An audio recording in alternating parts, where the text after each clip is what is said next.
Hello, देखिए हम electronics device की एक छोटा सा टॉपिक लेके आ रहे हैं जो एक न्यूमेरिकल बेसिस पे होता है। इसका एप्लीकेशन भी बहुत है कि पीएन जंक्शन डायोड के बारे में हम पिछले वीडियो में एक दो में पढ़ चुके हैं। अब यहाँ पे हम देख रहे हैं dynamic resistance of PN junction. Dynamic का मतलब क्या है, क्यों हम इसको डायनेमिक बोल रहे हैं, इसका मतलब क्या है ये देखिए डायनेमिक हम जो ओम्स लॉ को फॉलो करता है, जो भी ओम्स लॉ को फॉलो करेगा उसको हम स्टैटिक रेजिस्टेंस बोलते हैं। मीन्स उस रेजिस्टेंस की वैल्यू आर की वैल्यू वी अपॉन आई से मेजर किया जाता है और ये हमारी फिक्स होती है। मीन्स वी और आई के बीच में यदि मैं ग्राफ खींचूँ, ऐसे ग्राफ बनाऊँ, इस पे करंट लूँ, इस पे वोल्टेज लूँ, तो ये हमारी स्ट्रेट लाइन आती है। तो इस वजह मीन्स इस रेजिस्टेंस की वैल्यू किसी भी पॉइंट पे निकालिए, इस पॉइंट पे किसी भी पॉइंट पे निकालेंगे तो इसका रेजिस्टेंस हमारा कांस्टेंट होता है।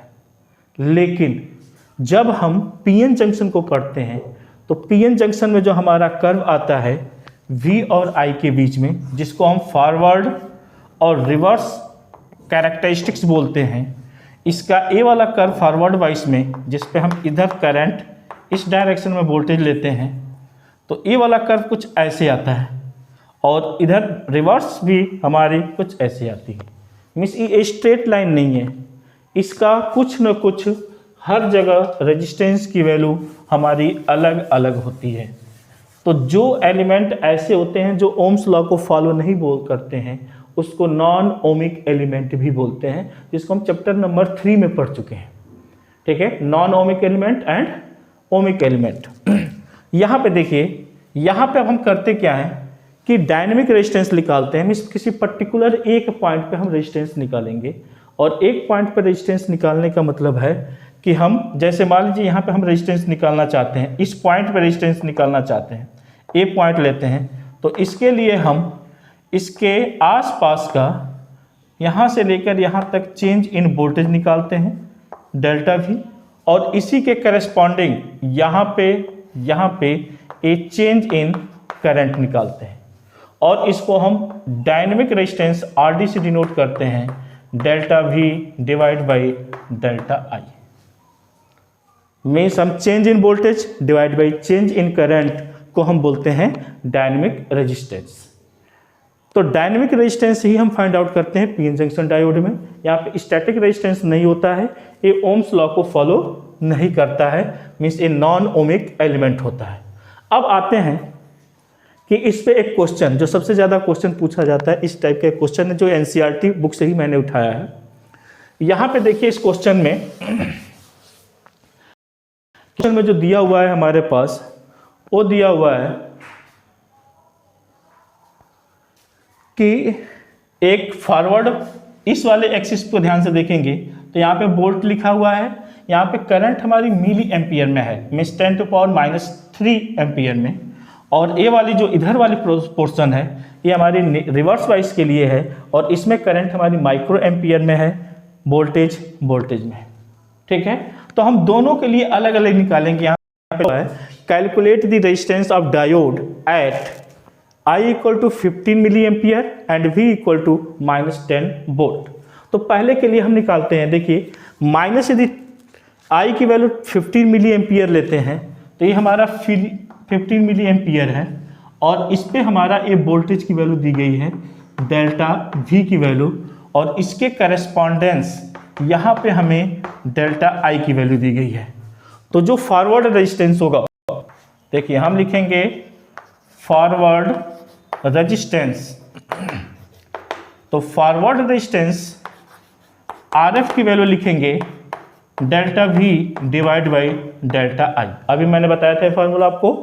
तो डेल्टा V क्या हो जाएगा, यहाँ पे change in voltage means 0.8 minus 0.7, तो यहाँ पे हो जाएगा 0.8 माइनस 0.7 डिवाइड बाई ये हमारी कितनी है, चेंज इन करंट 20 माइनस 10, तो यहाँ पे लिखेंगे 20 माइनस 10, और ध्यान देंगे कि यहाँ पे किस में है, मिली एम्पियर में है, तो यहाँ पे साथ साथ में ये भी लिखा जाएगा इंटू 10⁻³ मिली एम्पियर को चेंज करेंगे एम्पियर में तो 10⁻³ होगा।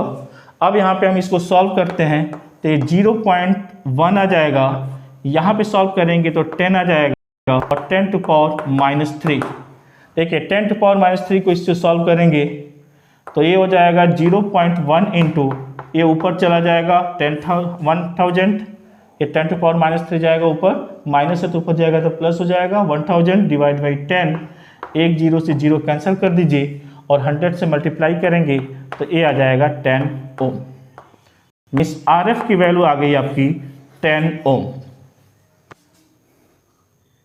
अब देखिए यहाँ पे हम रिवर्स रेजिस्टेंस निकालते हैं, ये तो हमारा फॉरवर्ड रेजिस्टेंस हो गया।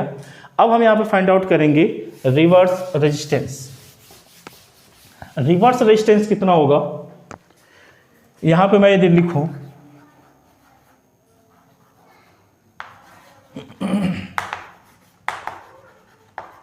Reverse resistance RAS, reverse resistance जो होगा देखिए यहाँ पे हमें डेल्टा भी नहीं दिया हुआ है, डायरेक्ट वैल्यू दी गई है 10 वोल्ट पे, करंट की वैल्यू डायरेक्ट दी गई है। तो यहाँ पे हम अपने फार्मूले को यहाँ पे यूज करेंगे V डिवाइड बाई I से, और वोल्टेज यहाँ पे होगा 10 volt divide by 1 into 10⁻⁻6 ampere. तो यहाँ से आ जाएगा आपका 10 इंटू 10⁻⁶ ओम, और इसको यदि लिखा जाए तो ये होता है 10 मेगा ओम। यहाँ पे देखिए मैं एक चीज़ बताना चाहता हूँ कि ये 10 मेगा ओम का मतलब है कि ये बहुत बड़ी रेजिस्टेंस है। मीन्स रिवर्स वाइस में ये जो डायोड है हमारा वो बहुत ही ज़्यादा हमारा रेजिस्टेंस ऑफर करता है। मीन्स इनफाइनाइट के अप्रोक्सीमेटेड 10 मेगा ओम है, जबकि फॉरवर्ड में देखिए 10 ओम रजिस्टर आ रहा है। इसका मतलब कि ये फॉरवर्ड जब वाइस होगा, हमारा डायोड जब फॉरवर्ड वाइस होगा उस समय ये लो रेजिस्टेंस ऑफर करेगा, एंड जब रिवर्स वाइस होगा उस समय हाई रेजिस्टेंस ऑफर करता है। इस वाले न्यूमेरिकल से मैं यही प्रूफ करना चाह रहा था, क्योंकि इसका जब हम आगे अभी एप्लीकेशन करेंगे रेक्टिफायर में तो वहाँ पे पहला प्रिंसिपल ही यही होता है कि रेक्टिफायर में हमारा डायोड जब फॉरवर्ड वाइस में होगा तो लो रेजिस्टेंस ऑफर करेगा, एंड जब रिवर्स वाइस में होगा तो हाई रेजिस्टेंस ऑफर करता है। यहाँ से न्यूमेरिकल से भी आपको दिख रहा है कि फॉरवर्ड वाइस में 10 ओम रेजिस्टेंस आ रहा है, एंड यहाँ पे रिवर्स वाइस में 10 मेगा ओम रेजिस्टेंस आ रहा है। Thank you.